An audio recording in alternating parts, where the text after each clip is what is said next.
Toulousain, entreprise Télécom. Donc on va lever le pylône à l'aide de la grue que vous voyez derrière moi et qui est en train de se positionner, en train de mettre les patins en place pour pouvoir lever le pylône et le mettre sur son positionnement final.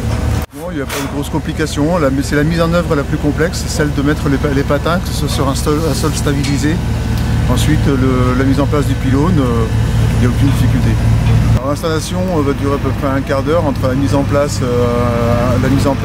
des élingues pour lever le pylône, la levée du pylône pour le stabiliser et ensuite pour le mettre dans son positionnement, le fixer sur les ancrages et le boulonner, le régler à peu près entre 15 et 20 minutes.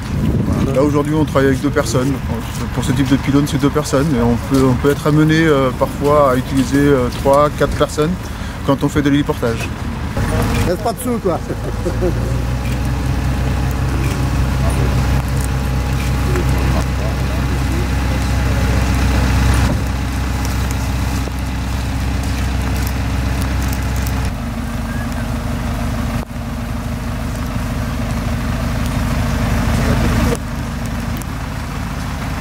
Tout d'abord de faire reconnaître que sa commune est en zone blanche et donc une fois qu'elle est reconnue en zone blanche, effectivement on peut envisager la montée d'un pylône par rapport à notre demande, oui.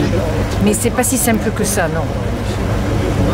Il y a eu une pétition, il y a eu beaucoup de choses qui ont été faites pour faire reconnaître que la commune était en zone blanche.